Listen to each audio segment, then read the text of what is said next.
My daughter stole the one thing my dying wife begged me to protect. A silk painting worth $110,000 that held a secret none of us knew. She sold it to throw herself a party. When I found the empty wall, I did not scream. I did not call the police. I smiled, picked up an empty picture frame, and mailed it to her engagement celebration. What happened next turned her dream night into a nightmare. Thank you for being here.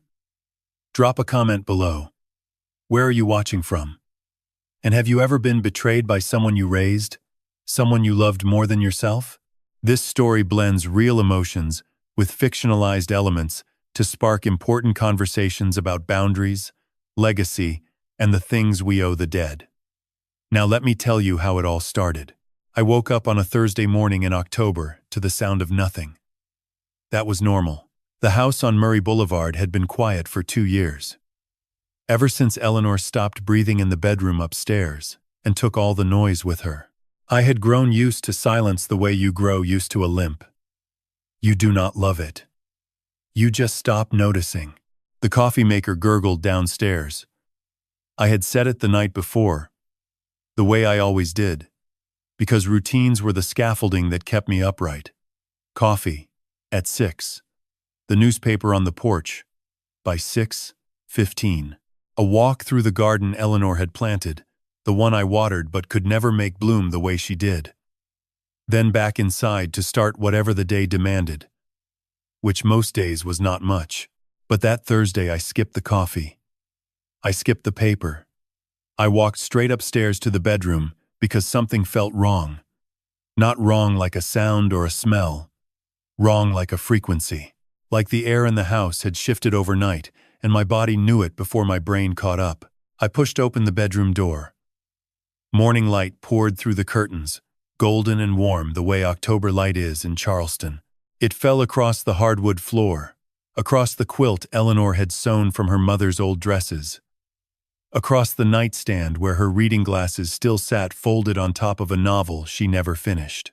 Everything was exactly where it had been the night before, except the wall, the south wall, the one facing the harbor, the one Eleanor had chosen specifically because it caught the morning sun at exactly the right angle. The nail was still there. A faint rectangle of unfaded paint marked where the frame had hung for 40 years, lighter than the surrounding wall, like a scar that had never been exposed to air. The painting was gone. I stood in the doorway for what felt like a full minute, my brain refusing to process what my eyes were telling me. I walked to the wall, touched the nail, touched the unfaded rectangle, pressed my palm flat against it, like I could somehow feel the painting through the plaster, like it might be hiding behind the drywall. It was not there.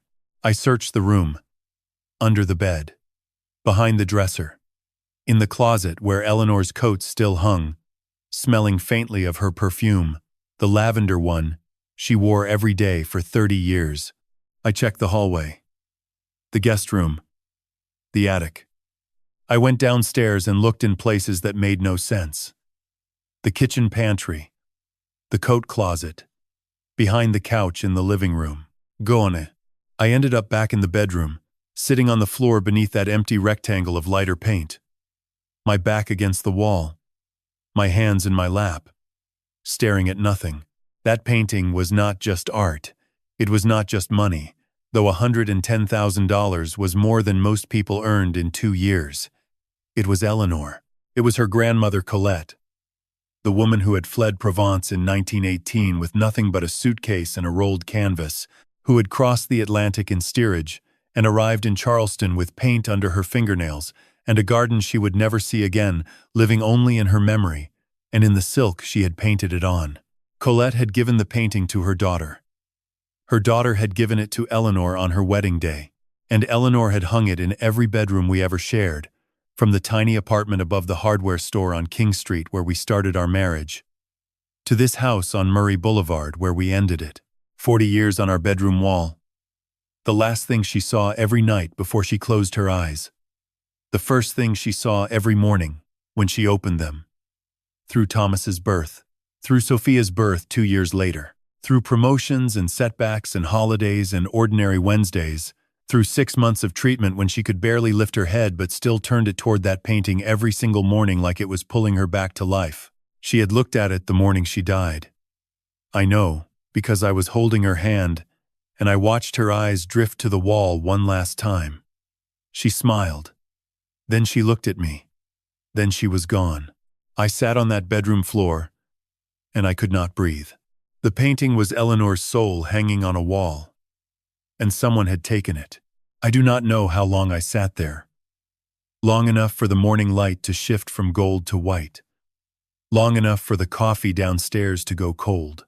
Long enough for my grief to curdle into something harder, something with edges. Then a thought arrived.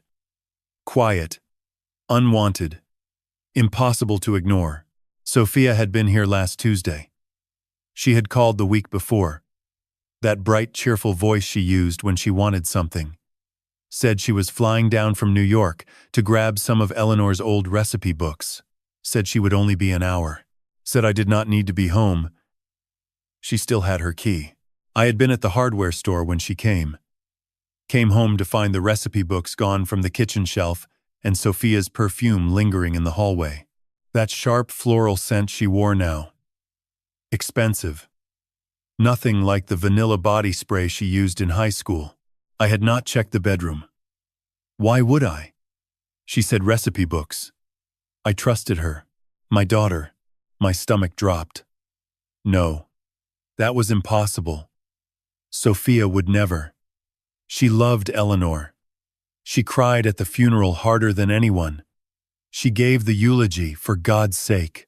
She stood at that podium and told 200 people how much her mother meant to her. But Sophia had a key. Sophia had been here alone. Sophia had called ahead to make sure I would be out. And now the painting was gone. No. I shook my head. Pressed my palms against my eyes. Paranoia. Grief. Playing tricks. Maybe I had moved it myself and forgotten. Maybe there had been a break-in. I had not noticed. Maybe it fell behind the dresser and I missed it. I searched again. Every room, every closet, every shelf and drawer and cabinet. 2 hours of desperate, illogical searching while my coffee sat cold on the counter and the morning slipped into afternoon. Nothing. The painting was gone.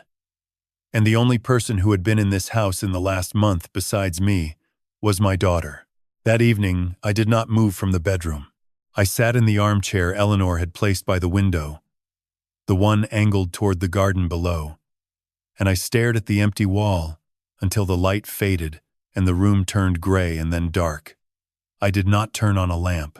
The darkness felt appropriate, like mourning a second death, because that is what it was. Losing that painting felt like losing Eleanor again. Like someone had reached into my chest and pulled out the last warm thing I had been holding on to. I need you to understand what that painting meant. Not the money. Not the appraisal value that some art dealer in New York had assigned it. I need you to understand the story. Eleanor's grandmother, Colette Duval, was 23 years old when the war came to Provence in 1918. She was an artist. Not famous. Not wealthy. Just a young woman who painted because painting was how she breathed. She had a small studio behind her parents' farmhouse in a village called Gourds, perched on a limestone cliff above lavender fields that stretched to the horizon. She painted that village, those fields, the garden behind the farmhouse where her mother grew roses and peonies and jasmine. She painted it over and over because she loved it the way you love a person. Completely, without reservation. When the war made it impossible to stay, Colette packed one suitcase. She could not take her canvases, could not take her paints or her easel or the dried lavender hanging from the studio ceiling. She took one painting, a single piece of silk she had stretched over a wooden frame and painted with the garden as she remembered it on the last perfect morning before everything changed. Peonies in white and cream, lavender in deep purple, roses climbing a stone wall, a path winding through the flowers toward a gate that opened onto nothing but sky. She painted it from memory on the ship, crossing the Atlantic, finishing the last brushstrokes, while the Statue of Liberty appeared through the fog. That painting was not art. It was a map home. A home she would never return to. Colette arrived in Charleston in 1919. Married a carpenter named Robert Duval. Had a daughter named Marie. Never went back to France. Never saw gourds again. But every morning she woke up and looked at that painting on her bedroom wall, and for a moment she was 23 again, standing in her mother's garden, breathing lavender and rose. Marie inherited the painting when Colette passed, and Marie gave it to Eleanor on our wedding day, June 14th, 1985. I remember the moment. We were in the small room behind the chapel at St. Michael's Church, Eleanor in her cream dress, her hands shaking with nervous joy. Marie held the painting, wrapped in linen, and said words I would never forget. "This is your grandmother's garden. She painted it, so she would never lose the place she loved. Now it belongs to you. Hang it where you will see it first thing every morning, and last thing every night.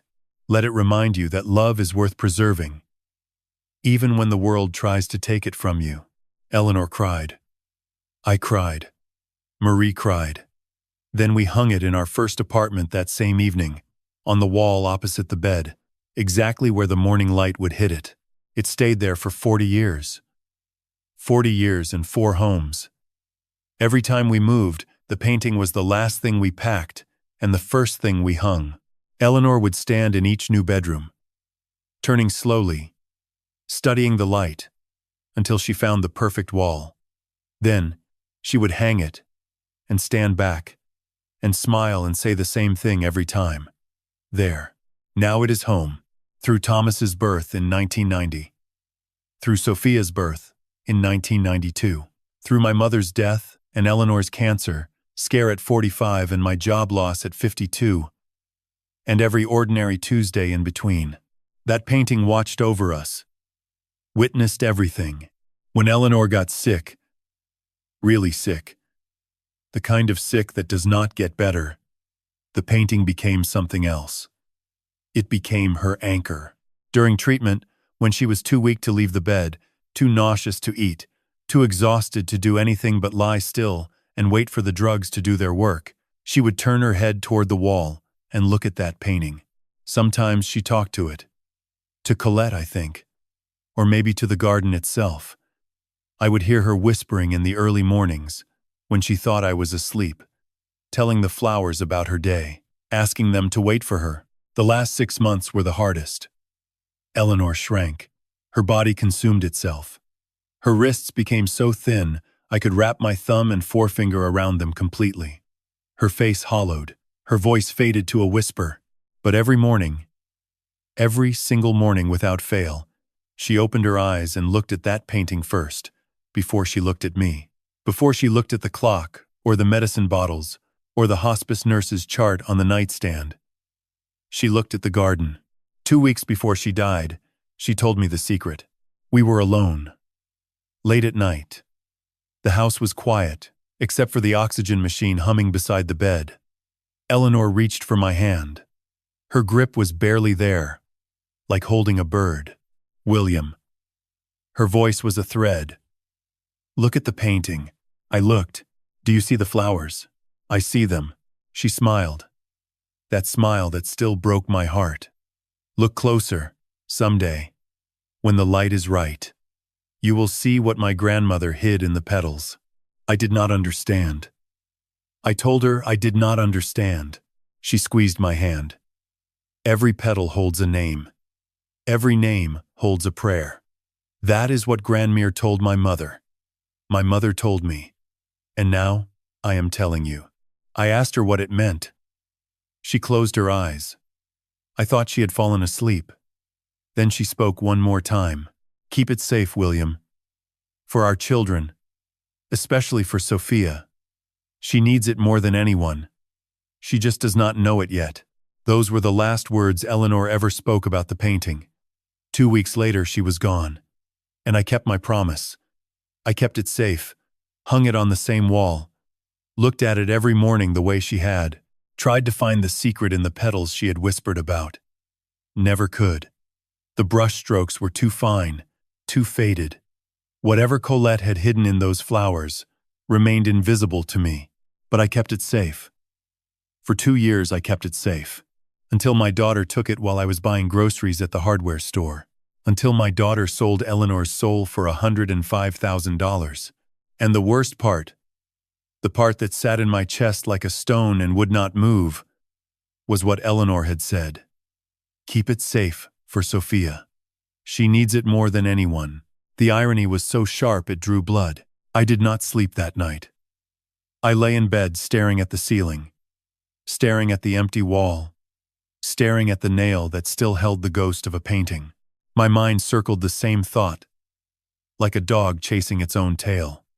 Sophia had been here. Sophia had a key. Sophia was the only person besides Thomas who had set foot in this house in over a month, but I could not make myself believe it. Not yet. Believing it would mean something terrible about my daughter. Something I was not ready to accept. Friday passed in a blur. Saturday the same. I went through the motions. Coffee, newspaper, garden, dinner. I barely touched. I kept walking into the bedroom and looking at the wall like the painting might have come back while I was not watching. It never did. Sunday evening, my phone rang. 9:14. I was sitting in the living room with a book I had not read a single page of. The screen lit up. Sophia. Her photo smiled at me from the caller ID, a picture from 2 Christmases ago. Her arm around Eleanor. Both of them laughing at something Thomas had said. I let it ring 3 times before I answered. Hey, Dad. Her voice was bright. Too bright. The kind of brightness that felt rehearsed, like someone warming up before a performance. How are you doing? Fine, I said. Keeping busy. Good, that is so good to hear. She paused, and I could hear the city behind her.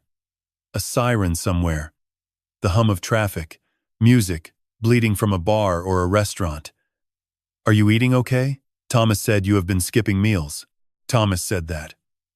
I had no idea Thomas had said anything to her. They barely spoke these days, not since the funeral when Sophia had accused Thomas of hovering too much, and Thomas had told her she was not hovering enough. I eat fine, I said. Well, I just worry about you down there all alone. You know Mom would not want you sitting in that house by yourself all day. There it was. The little jab wrapped in concern. The suggestion that my grief was inconvenient. That 2 years should have been enough to sand down the sharp edges and move forward like a reasonable person. I am fine, Sophia. She shifted topics with the practiced ease of someone who had planned this conversation in advance. So, I have amazing news. Julian and I are getting really serious. Like, really serious. Julian Prescott. The boyfriend I had met exactly once, at a restaurant in Manhattan so loud I could barely hear my own thoughts. Nice enough young man. Worked in finance. Came from money. The kind you could smell on someone the way you smell expensive cologne. His handshake had been firm. His smile practiced. His eyes had moved over me quickly, assessing, categorizing, then moving on. That is wonderful, I said. I am happy for you. His family is amazing, Dad. His mother, Victoria, she is incredible. So elegant. So put together. She hosts these charity galas every season, and she is on the board of 3 museums, and she is everything I want to be someday. I listened. Sophia's voice had that breathless quality it got when she was building towards something. When she wanted approval or permission or money, she always circled first. Laid groundwork. Established the emotional landscape before making her ask. Anyway, she said, we are actually throwing a little engagement party next weekend. In the city. Nothing too big, just close family and friends. You are engaged? I sat up straighter. Well, not officially. She laughed. It is more like a pre-engagement celebration. Julian's family does things a certain way. They like to formally welcome people. His mother suggested it, actually. That sounds nice. She paused. I could hear her thinking. Dad, I would love for you to come. But I know the city is a lot for you, and the travel, and I totally understand if you would rather just— I will think about it, I said. Of course. No pressure at all. She rushed through it. I just wanted you to know you are invited. Obviously. Obviously. The words sat between us like something neither of us believed. I shifted the conversation. My throat was tight, but I kept my voice even. Sophia, have you been by the house recently? Silence. 1 second. 2 seconds. 3. Just last week, she said. Her tone had changed. Flattened. I came to grab some of Mom's old scarves. The silk ones she kept in the hall closet. I texted you about it. Remember? I did not remember a text. I checked my phone later that night. There was no text. Right, I said. The scarves. Yeah. I miss her, you know? Wearing her scarves makes me feel close to her. I understand, I said. And I left it there. Did not push. Did not ask why she needed to fly from New York to Charleston for scarves she could have asked me to mail. Did not ask why she had not mentioned it when she was here. Did not ask anything at all. Well, I should let you go, she said. It is getting late for you, right? It is after 9. See? Way past your bedtime. She laughed. That bright, artificial laugh again. I love you, Dad. I love you too, Sophia. She hung up. The silence rushed back in like water filling a hole. I sat very still for a long time. Then I stood up and walked to the hallway closet. Opened it. Eleanor's scarves hung on the rack inside the door, exactly where they had always been. 6 of them. Silk. Jewel-toned. Blues and greens and a deep wine red that Eleanor wore every autumn. I counted them. Twice. Then I opened the small cedar box on the top shelf where Eleanor kept the overflow, the lighter scarves, the summer ones, the ones she wore less often. All there. Every single one. Nothing was missing. I closed the closet door and leaned against it. My heart was beating too hard. My hands felt cold. Sophia had lied. Not a small lie. Not a misremembering. A deliberate, specific lie about why she had been in my house. She had not taken scarves. She had never intended to take scarves. She had come for something else entirely. The painting. I could not deny it anymore. Could not rationalize it away. Could not tell myself grief was making me paranoid, or that I was imagining patterns where none existed. My daughter had stolen from me. From Eleanor. From Colette. From 40 years of mornings. And a grandmother's prayer, hidden in painted petals. The question was no longer whether Sophia had taken the painting. The question was why. Sleep did not come. I lay in bed watching the ceiling fan turn in slow circles, counting revolutions the way Eleanor used to count sheep. She always fell asleep before she reached 20. I made it past 300 and gave up. 2 in the morning. The house creaked the way old Charleston houses do when the temperature drops. Floorboards contracting. Joists. Settling. Pipes. Ticking in the walls. Eleanor used to say the house was talking to itself. I used to agree. Now it just sounded like an old man's bones. I turned onto my side and stared at the empty wall. That rectangle of lighter paint glowed faintly in the dark, illuminated by the streetlight outside. Like a window into nothing, like a doorway someone had bricked over. And then I remembered, 4 months ago. A Saturday afternoon in June. Thomas standing in my hallway, with a drill in one hand and a small white box in the other. Dad, the neighborhood is changing. There was that break-in on Trad Street last month. Just let me put these in. It'll take an hour. Security cameras. 3 of them. Front door. Back door. And one in the upstairs hallway that covered the staircase and the doors to both bedrooms. Thomas had installed them himself, connected them to an app on my phone, showed me how to check the footage. I had nodded along, thanked him, and promptly forgotten the whole thing existed. Until now. I sat up.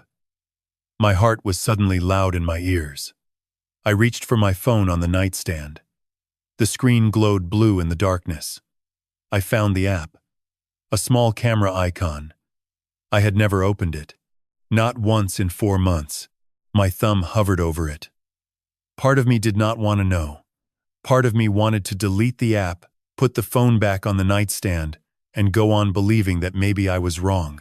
Maybe the painting had been stolen by a stranger. Maybe Sophia was telling the truth about the scarves, and there was some other explanation for the empty wall. But I had been giving Sophia chances her whole life. Chances to be honest. Chances to be kind.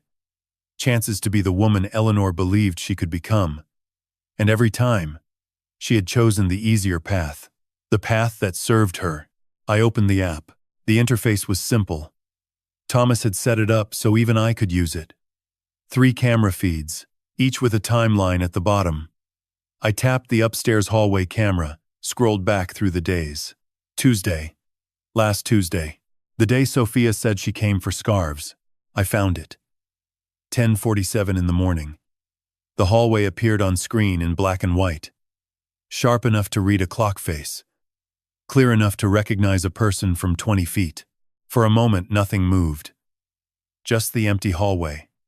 The light from the window at the end. The door to the bedroom closed.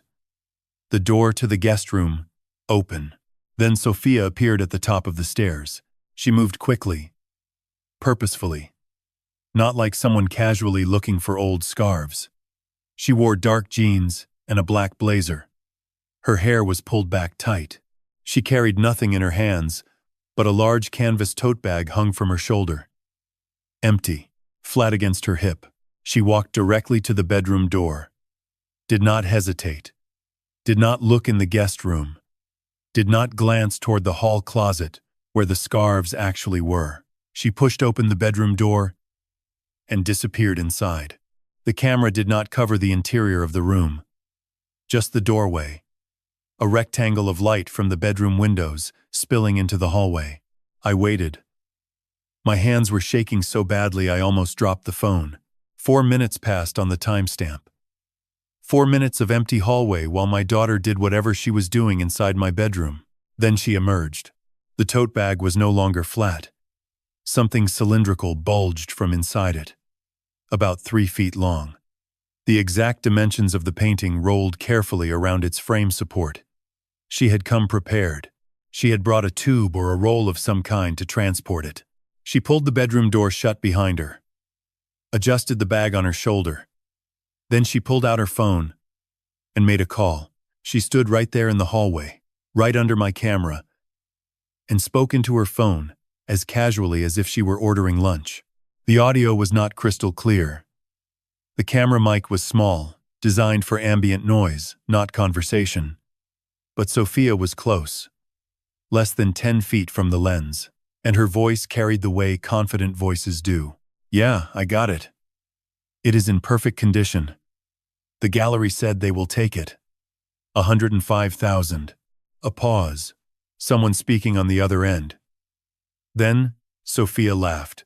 I know, right? Julian's family will not know what hit them at the party. Victoria is going to lose her mind. This is going to seal everything. Another pause, shorter this time. No. He will not notice. Dad barely leaves that chair anymore. He has given up on everything since Mom died. Honestly, it is pathetic. The painting was just collecting dust. At least now it is doing something useful. She ended the call. Slipped the phone back into her pocket. Shifted the bag on her shoulder and walked toward the stairs without a backward glance. Her footsteps faded. A moment later, the front door opened and closed. Then silence. I stared at the screen, played it again. Dad barely leaves that chair anymore. He has given up on everything since Mom died. Honestly, it is pathetic. Again, the painting was just collecting dust. At least now it is doing something useful. Again, I played it 4 times. 5. 6. Each time, hoping I would hear something different. Some context that would transform my daughter from a thief into someone who had made a terrible mistake for understandable reasons. But the words did not change. The casual cruelty did not soften. The dismissal of me, of Eleanor, of 40 years of mornings, and a grandmother's prayer painted in silk did not become anything other than exactly what it was. She sounded pleased with herself. That was what gutted me more than the theft itself. Not angry, not desperate, not conflicted, pleased. Like she had solved a puzzle. Like taking her dead mother's painting from her grieving father was a logistical challenge she had overcome efficiently. I closed the app, set the phone face down on the nightstand. The bedroom fell back into darkness. Just me and the empty wall, and this terrible new knowledge sitting in my chest like a stone. For a long time I did not move, did not think, just breathed, in and out, the way the hospice nurse had taught Eleanor to breathe during the worst nights. Slow, deliberate, one breath at a time. Then I stood up, walked to my study downstairs, turned on the desk lamp, opened the top drawer, and pulled out a fresh notebook. The kind Eleanor used to buy me for Christmas every year. Leather-bound, cream pages, my initials embossed on the cover. I opened it to the first page, picked up a pen, and I wrote 2 words. Step 1. I did not know yet what Step 2 would be. Or Step 3. But I knew this. I was not going to scream. I was not going to call Sophia at 2 in the morning and demand she bring it back. I was not going to act on emotion, on rage, on the devastation howling through my chest like wind through an empty house. I was going to be strategic, patient, methodical, the way Eleanor used to play chess with the children when they were small.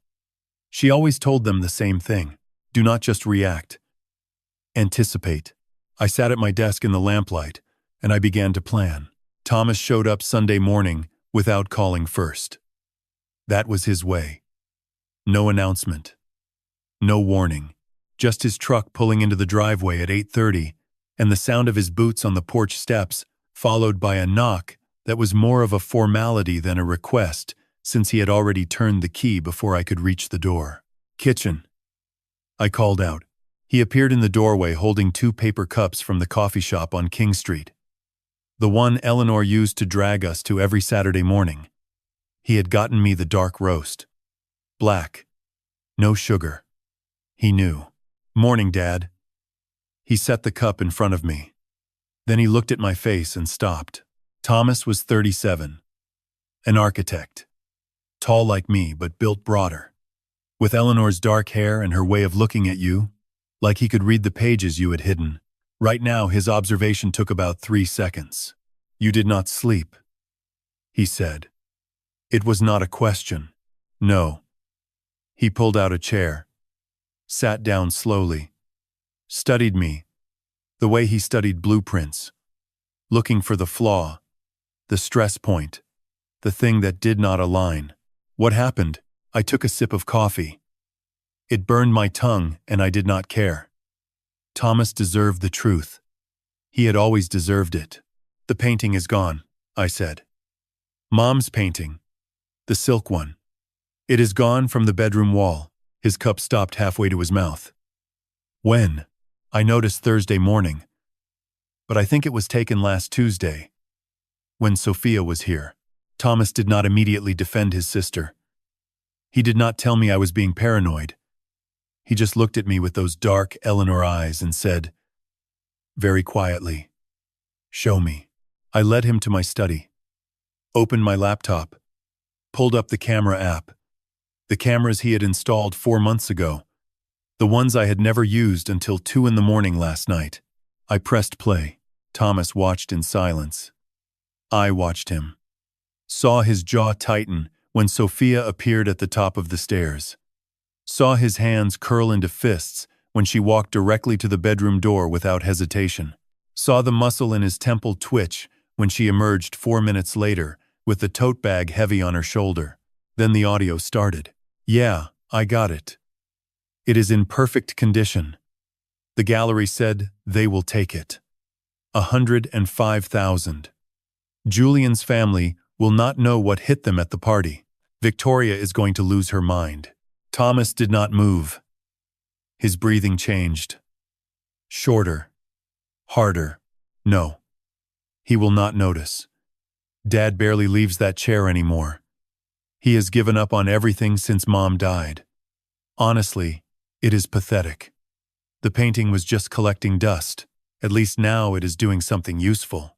Thomas reached over and paused the video. His hand was shaking. For a long moment, neither of us spoke. She said that about you. He finally managed. His voice was low and rough, like something had torn inside his throat. She called you pathetic. Yes. His eyes were red at the edges. Not crying, but close. That look on his face was worse than the video itself. The look of someone watching their sibling become a stranger. I want to call her right now, he said. I want to ask her how she sleeps at night. No, I said. Dad, listen to me. I leaned forward. Do not call her. Do not text her. Do not give her any indication that we know. Why the hell not? Because she is planning something. I kept my voice calm. She mentioned a party. Julian's family. Victoria. Something about sealing everything. I need to know what that means before we blow it up. He shook his head. So we just let her get away with it? We let her think she has gotten away with it. There is a difference. Thomas stood up, paced to the window and back, his hands opening and closing at his sides. She stole Mom's painting, he said. The only thing you have left of Grandma Colette. She sold it and called you pathetic, and she is going to use the money to buy her way into some rich family, and you want me to pretend everything is fine? I want you to be smart. Sophia planned this. She called ahead, made sure I would be out, had a bag ready, had a buyer lined up. This was not impulse. This was strategy, and you do not beat strategy with emotion. You beat it with better strategy. Thomas stopped pacing. Something shifted in his face. The rage moved behind his eyes, settling into something colder, more controlled. What do you need me to do? Call her. Today or tomorrow. Be normal. Ask about Julian. Ask about New York. See if she mentions a party, a date, a location, anything. You want me to fish for information. I want you to be her brother. The one she trusts. The one she thinks is too honest to suspect anything. Thomas let out a breath, ran his hands through his hair, sat back down. She thinks you have given up, he said quietly. She thinks you are too broken to notice. Yes. And you are going to use that. I looked at Eleanor's photo on my desk. Her smile. The quiet steel behind her kindness. She is planning something big, Thomas. $105,000 worth of something. I want to know exactly what she is building before I tear it down. Thomas nodded slowly. His eyes were still red, but his jaw was set. Determined. Okay, he said. I am in. Whatever you need. I reached across the desk and squeezed his shoulder. Thank you, son. He covered my hand with his. We sat like that for a moment. Father and son. United by grief and betrayal, and a painting that should have been hanging on my bedroom wall. Then Thomas pulled out his phone. When should I call her? Tomorrow. Keep it casual. And Thomas, do not let her hear anything in your voice. She is smart. She will pick up on it. He nodded. She has always been smart. Too smart, I thought. But not smart enough. Monday morning, I put on a clean shirt for the first time in days. Shaved. Combed my hair. Looked at myself in the bathroom mirror and saw someone I almost recognized. Not the ghost who had been haunting this house for 2 years. Someone sharper. Someone with purpose. Step 1 had been the cameras. Step 2 was the paper trail. Eleanor, God bless her, had been meticulous about documentation. 15 years ago, After reading an article about art theft, she had registered the painting with the International Art Registry. Provenance documents.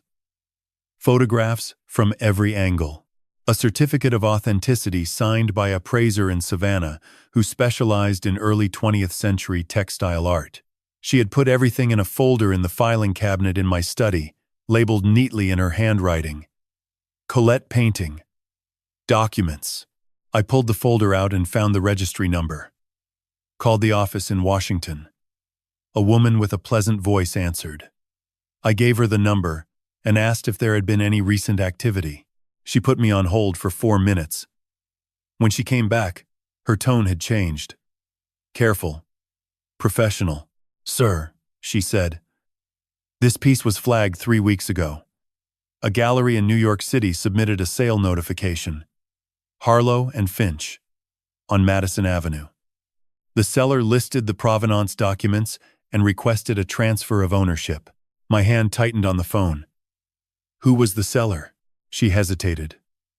I can see the name on file. Sophia Thornton Ellis. Thornton Ellis.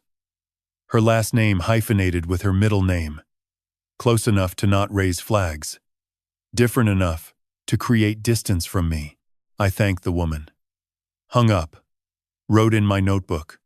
Harlow and Finch. Madison Avenue. Sophia Thornton Ellis.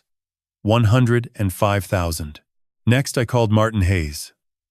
Martin had been Eleanor's friend since their days at the College of Charleston. Constitutional law professor, now semi-retired. He had handled Eleanor's will, her estate, the paperwork that follows death like a shadow. He had also been the one to sit with me at the funeral when my legs gave out and I could not stand for the receiving line. He answered on the first ring. Daniel. Everything all right? I need your help, Martin. Namit. I told him everything. The empty wall. The cameras. The footage. The audio. Harlow and Finch. The registry. All of it poured out in a steady stream, while Martin listened in the particular silence of a man trained to absorb information before responding. When I finished, he was quiet for 10 seconds. Then he spoke. Legally, this is straightforward. The painting was registered in Eleanor's name. Ownership transferred to you through the will. Sophia had no claim to it. No authorization to sell it. This is theft, Daniel. Grand theft. In South Carolina, anything over $10,000 is a felony. I know, the gallery may have acted in good faith. The collector almost certainly did. But stolen property is stolen property. You have the right to recover the painting and press criminal charges against the seller being my daughter. Martin paused. Yes. Do you know who the collector is? I can find out. Harlow and Finch will have records. They are a legitimate gallery. They will cooperate when they learn the provenance was fraudulent. Give me until Wednesday. There is something else, I said. The money. $105,000. She spent it on something. A party, I think. For her boyfriend's family. Martin was quiet for a moment. Do you want me to start criminal proceedings? I looked out the window at Eleanor's garden. The roses she had planted the year Sophia was born. Still blooming. Still reaching for the sun despite everything. Not yet, I said. I need to know where the money went. I need to see the whole picture. I understand. Martin said. Wednesday. I will have everything by Wednesday. Wednesday came. Martin called at 8 in the morning with a name. The collector was a private buyer named Philip Ashmore, based in Connecticut. Paid $105,000 in cash through the gallery. Had no idea the painting was stolen. Was cooperative when Martin explained the situation. He is willing to return the painting, Martin said. But he wants his money back. Understandably, that is between him and the gallery. Or him and Sophia. Legally, yes. Martin paused. Daniel, I have to ask. Are you sure you want to wait? Every day that passes makes recovery more complicated. I am sure, I said. Just a few more days. That same Wednesday evening, Thomas called. His voice was tight, controlled, the voice of a man holding back a flood. Dad, I talked to Sophia yesterday. Kept it casual, like you said. Asked about Julian, about work, about New York, and she is throwing an engagement party, he said. Next Saturday. Not small, Dad. Big. 200 people. At the Pierre Hotel in Manhattan. The Pierre. I knew the name. Knew the reputation. One of the most expensive event venues in New York City. The kind of place where a single evening could cost more than most people earned in a year. The Prescotts are flying in the whole family. Thomas continued. Julian's mother organized the guest list. But Sophia is paying for everything. She told me she had been saving for 2 years. That this was her gift to Julian's family. Her way of proving she belongs. $105,000. The exact amount she got for Eleanor's painting, spent on a single party to impress a family she wanted to marry into. I closed my eyes. Breathed. Did she mention me? I asked. Thomas hesitated. She said she invited you, but did not think you would come. Said you do not do well in crowds anymore. I opened my eyes.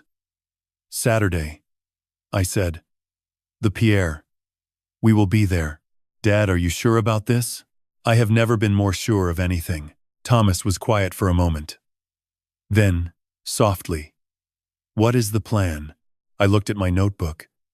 At the pages I had filled over the past week.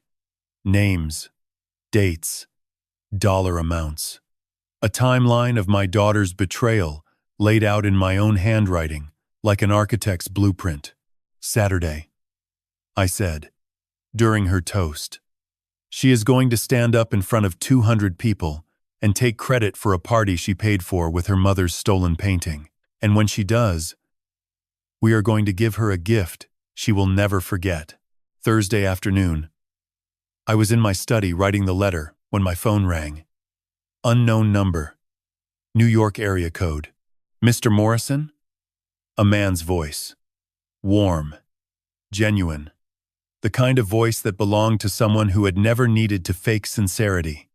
This is Richard Prescott, Julian's father. I set down my pen. Speaking. I hope I am not catching you at a bad time. Julian gave me your number. I wanted to reach out personally because, well, Saturday is a big evening for our families. And I thought it would be nice if we could meet before the event. Get to know each other a bit. That is very kind of you, Richard. He laughed. Easy. Comfortable. Please. We are practically family at this point. Sophia talks about you constantly. How proud she is of you. How strong you have been since losing your wife. I stared at the half-written letter on my desk. The words I had been crafting all morning. Careful words. Measured words. Words designed to dismantle everything Sophia had built. She speaks highly of me, I said, constantly. Richard's voice carried genuine affection. And I have to tell you, Daniel, she is an extraordinary young woman. Truly, what she has done for this party, the planning, the attention to detail. She paid for the entire event herself, out of her own savings. At her age, Victoria was skeptical about her at first. I will not lie. My wife has high standards.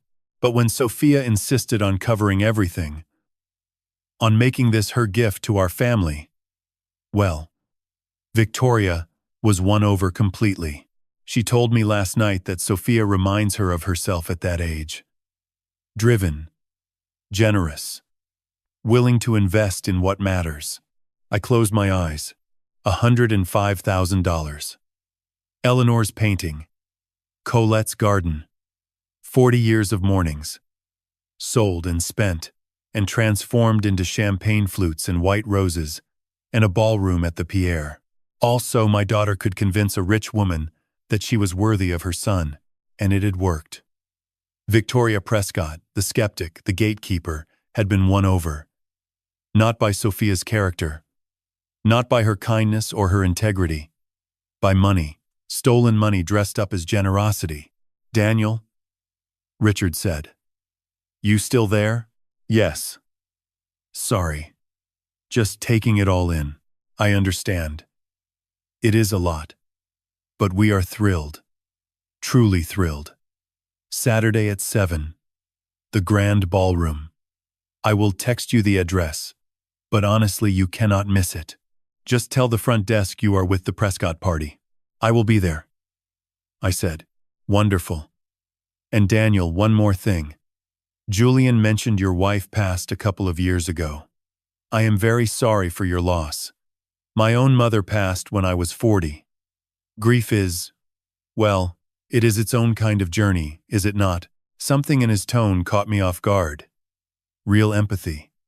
Not the performative kind people offered at funerals. Not the calculated kind. Sophia deployed when she wanted something. Yes. I said. It is. Well, we would be honored to have you with us Saturday. No pressure. Just family coming together. Thank you, Richard. That means more than you know. He said goodbye. I sat in the silence of my study and stared at the phone for a long time. Richard Prescott was a good man. I could hear it in his voice. A man who believed in people, who trusted his son's judgment, who had opened his door to my daughter because he believed she was who she pretended to be. He did not deserve what was coming. Neither did Victoria, for all her skepticism. Neither did Julian, but Sophia had put them all in this position. She had stolen from the dead and used the money to buy a seat at a table she had not earned. And every person at that table deserved to know the truth. I picked up my pen, went back to the letter. 3 pages. Handwritten on the cream stationery Eleanor had given me years ago. Each word chosen carefully. Each sentence designed to reveal exactly what Sophia had done, how she had done it, and what it had cost. Not angry words. Not cruel words. Just truth. Laid out plainly. For 200 people to hear. When I finished writing, I read it back to myself. Twice. Changed a sentence in the second paragraph. Softened a phrase in the third. I wanted clarity. Not cruelty. I wanted the facts to speak for themselves. Then I drove downtown. There was an art supply store on Meeting Street that sold frames. I walked in and told the woman behind the counter I needed a frame, 36 inches by 24 inches. The exact dimensions of Eleanor's painting. She showed me several options. I chose one in dark walnut. Simple. Elegant. The kind of frame Eleanor would have liked. I paid cash. Carried it to the car. Set it in the back seat and looked at it in the rearview mirror. An empty frame. No canvas. No painting. No garden. Just negative space where something beautiful used to be. That night I called Thomas. Saturday, I said. 7 o'clock. The Pierre. Grand Ballroom. I know. He said. I already booked a hotel room for Friday night. I am driving up tomorrow. Bring the laptop. The USB with the footage. The printouts from Martin. Everything. Already packed. I paused. There is one more thing. What? I am bringing a gift for Sophia. A picture frame. Empty. The same size as the painting. Thomas was quiet for a beat. Then he exhaled. Jesus. Dad, I need you to carry it in. During her toast. And I need you to read the letter I wrote. Out loud. In front of everyone. Silence. 5 seconds. 10. You want me to read it? Thomas said slowly. You are her brother. It will mean more coming from you. It will hit harder. And it will show everyone in that room that this is not just a bitter old man making accusations. This is her own family standing up and saying enough. Thomas breathed.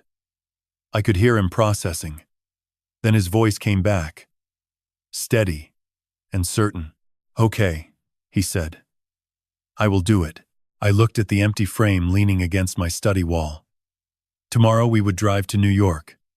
Saturday, we would walk into that ballroom. And when Sophia stood up to celebrate the life she had built on stolen ground, We would hand her the only gift she had earned, an empty frame.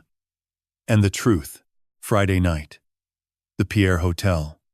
42nd floor. Manhattan spread out below us like a circuit board. Millions of lights blinking against the dark. Thomas stood by the window with his arms crossed, staring down at the city. I sat at the small desk in the corner, the empty picture frame leaning against the wall beside me, wrapped in brown paper like a gift. We had driven up from Charleston that morning. 9 hours in Thomas's truck. We had barely spoken the first 3 hours. Somewhere around Richmond, Virginia, Thomas finally broke the silence. "Are we really doing this?" "Yes," I said. He nodded. Did not ask again. Now we were here. 1 floor below the grand ballroom, where tomorrow evening 200 people would gather to celebrate my daughter's engagement. Or rather, to celebrate the illusion my daughter had purchased with a stolen painting. Thomas turned from the window. "Okay. Walk me through it one more time." I opened the messenger bag on the desk, pulled out each item and set it down in order. The USB drive containing the security footage, the printout from the International Art Registry showing the sale notification, Martin's letter confirming legal ownership and the fraudulent transfer, the receipt from Harlow and Finch with Sophia's signature, a screenshot of the gallery's listing, now removed, showing the painting and its sale price, and the letter. 3 pages. My handwriting on Eleanor's cream stationery. Thomas picked up the letter. "Read it through one more time." His lips moved slightly, rehearsing the words. When he finished, he set it down carefully. "It is good," he said. "Clear. Fair. You do not attack her. You just lay out the facts. That is all I want. Facts. Let them speak for themselves." He nodded. "And the timing? Sophia will give a toast. Richard told me it is planned for 8 o'clock, after dinner. She will stand up, thank everyone, talk about Julian and the Prescotts. That is when you bring the frame in." Thomas picked up the wrapped frame, turned it over in his hands, felt the weight of it, or rather, the absence of weight. "I carry this in. Set it on the table." She opens it, sees the empty frame, and then I stand up. I say I have a gift, and I ask you to read the letter. Thomas set the frame back down, leaned against the windowsill. For a moment he looked young. Not 37. Not an architect with his own firm and a reputation in Charleston for precision. He looked like the boy who used to sit at Eleanor's kitchen table doing homework, asking her to check his math. "Dad," he said quietly, "what if she never forgives us?" I thought about that. About the daughter I had raised. The woman who had stood in my hallway and called me pathetic. The stranger who had sold her mother's painting and laughed about it on the phone. If forgiveness requires pretending she did not steal from her dead mother, I said, then I would rather have the truth. Thomas looked at the floor. That is not what I mean. I mean, what if this is it? What if after tomorrow she is gone? No more phone calls. No more visits. No more Sophia. I know what you mean. And you are okay with that? The question hung between us. Outside, a siren wailed somewhere far below. The city hummed and breathed and went on with its business. I am okay with protecting your mother's memory, I said. I am okay with not letting Sophia get away with this. If that costs me a relationship that was already broken long before I found that empty wall, then so be it. Thomas studied me for a long moment. Then he nodded. Not happily, not eagerly, but with understanding. The kind of understanding that comes from watching someone you love make a hard choice and knowing it is the right one. Mom would be proud of you, he said. I hope so. He straightened, picked up the USB drive and plugged it into his laptop. The footage loaded. He scrubbed through it once, checking that it played smoothly. Sophia appearing at the top of the stairs. Sophia walking to the bedroom. Sophia emerging with the tote bag. The audio clear and damning. If she denies it, Thomas said, I play this. Right there. On the laptop. For everyone. Only if she denies it. And if she admits it, then we do not need the video. The letter will be enough. Thomas closed the laptop. Stacked everything neatly on the desk. USB on top. Printouts below. Letter in its envelope. Frame wrapped and ready. He looked at me. One more question. Go ahead. After tomorrow. After it is done. What do you want? I want the painting back, I said. Martin is already coordinating with Ashmore and the gallery. Once the truth is public, recovery should be straightforward. And Sophia? I looked at the frame. That empty rectangle of dark walnut. The negative space, where Eleanor's garden should have been. I want her to understand what she took. Not the money. Not the object. The meaning. The history. The 40 years of mornings. The grandmother she never met who painted a garden she would never see again because the world burned it down and all she had left was silk and memory. Thomas's eyes were bright. He blinked and looked away. I want her to understand that, I said. And if she cannot, then I want her to know that I understand. And that understanding cost me my daughter. We were both silent for a while. The city moved below us. Indifferent. Beautiful. Alive. Tomorrow, Thomas said finally. 8 o'clock. 8 o'clock. I confirmed. He gathered his things. Stopped at the door connecting our two rooms. Good night, Dad. Good night, son. He closed the door.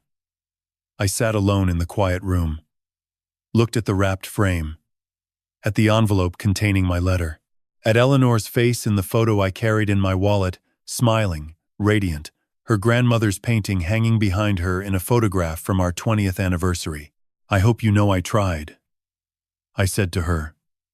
I kept it safe as long as I could. The room did not answer. But I felt, somehow, that she heard me, and that she understood. Saturday. 7 o'clock. The grand ballroom at the Pierre smelled of white roses and champagne. Crystal chandeliers hung from a ceiling painted with clouds and gold leaf, casting warm light across 200 guests who moved between round tables draped in ivory linen. A jazz quartet played something soft in the corner. Waiters in black vests carried silver trays of appetizers. Everything was beautiful. Everything was expensive. Everything had been paid for with a painting of a garden in Provence that my wife had looked at every morning for 40 years. I stood in the doorway for a moment, taking it in, the sheer scale of it. Sophia had not held back. White roses in tall crystal vases on every table. A custom monogram projected in soft light on the dance floor. S and J, Sophia and Julian. Intertwined. A menu printed on heavy cardstock listing courses I could not pronounce. This was not a party. This was a production. Richard Prescott found me before I found him. He appeared from the crowd with a warm smile and an outstretched hand. His grip was firm. His eyes kind. Daniel. So glad you made it. He wore a charcoal suit and a burgundy tie. Polished, but not flashy. A man comfortable in his own wealth without needing to announce it. How was the drive? Long, I said. But worth it, he laughed. Well, you are in for a wonderful evening. Sophia has outdone herself. Come, let me introduce you to Victoria. He guided me through the crowd. Past tables where strangers smiled politely. Past a photo display of Julian and Sophia through the months. Sophia laughing. Sophia on a beach. Sophia with her arm around Julian in front of some European cathedral. Not a single photo of Eleanor. Not one. Victoria Prescott stood near the bar, holding a glass of white wine with the practiced ease of someone who had attended 1,000 events like this. She was in her early 60s. Blonde hair swept back. A silk dress in deep navy. Pearls at her throat. She turned when Richard touched her elbow and gave me a smile that was warm, but measured, evaluating. Mr. Thornton. She extended her hand. What a pleasure to finally meet you. Sophia speaks so highly of her father. Please call me Daniel. Daniel. She tilted her head slightly. You must be so proud of her. This event, the effort, the generosity. She did not have to do any of this, she insisted. I smiled. It is quite something, I said. Victoria leaned closer. Confidential. Between us. I was not sure about her at first. Julian has dated women before who were more interested in the family name than in him. But Sophia, she paused, touching her pearls. Sophia is different. She gives without expecting anything in return. That is rare these days. Very rare. I agreed. She smiled, satisfied. Patted my arm. Enjoy the evening, Daniel. You raised a wonderful daughter. I thanked her. Moved away. Found a seat at a table near the back, where I could see the entire room. Thomas was already there, seated 2 tables over, a glass of water untouched in front of him. His messenger bag sat on the floor between his feet. The laptop inside. The USB. The printouts. Everything we needed. He caught my eye across the room. One nod. Almost imperceptible. Ready. I scanned the ballroom. Found Sophia near the center of the room. She wore a white dress. Fitted. Elegant. Her hair was up, exposing her neck. Her ears. The delicate gold earrings Julian had probably given her. She was laughing at something a woman beside her said, one hand resting on Julian's arm, the other holding a champagne flute that caught the light. She was performing, radiant and confident and warm, touching shoulders, leaning in to whisper, throwing her head back when she laughed. Every gesture calibrated, every smile deliberate. She moved through that room like a woman who belonged there, like she had earned her place at this table.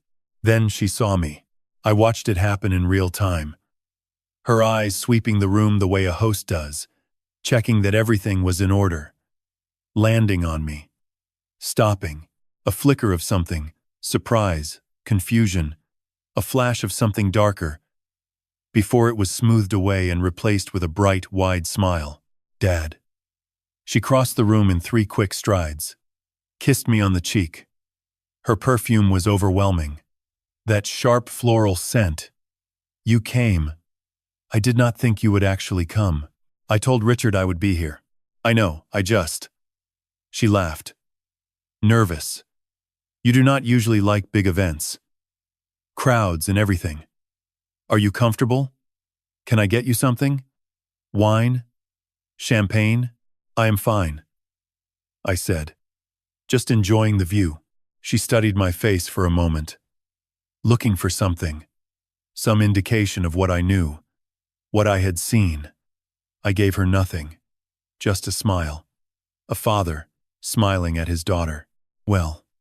She straightened. I am so happy you are here, Dad. Really, it means the world. She squeezed my hand. I have to go check on the caterer, but I will come find you later, okay? Of course. She turned and walked away. Her stride confident. Her head high. Not a single glance over her shoulder. She had no idea. No suspicion. No fear. She believed completely that she had gotten away with it. Dinner was served. 4 courses. Something with truffle. Something with lobster. I ate without tasting.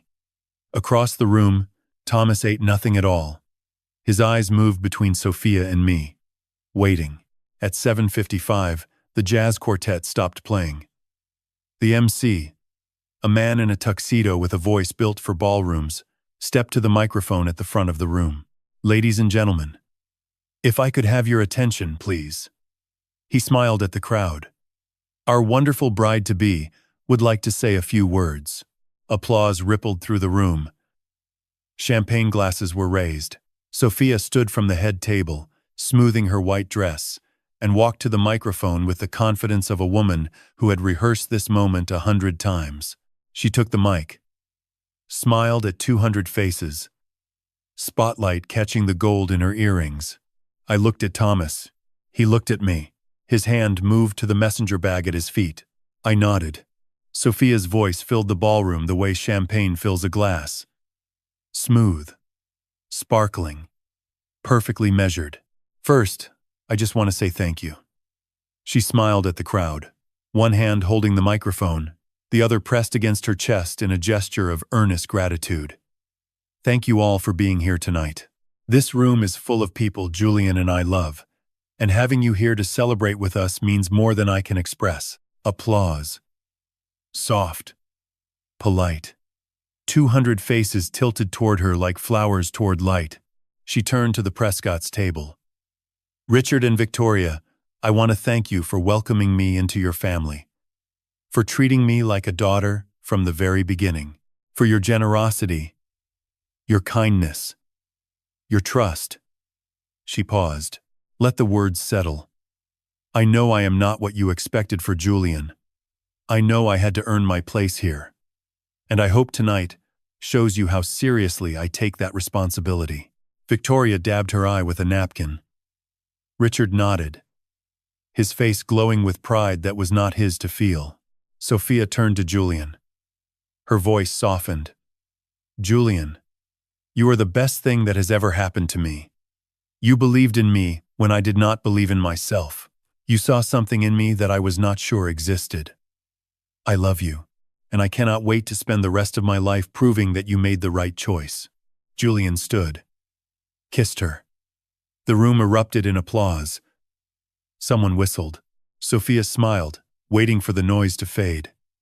Then she turned toward my table, found me in the crowd. Her eyes locked onto mine, and for a moment something genuine flickered there, something that might have been love. Once.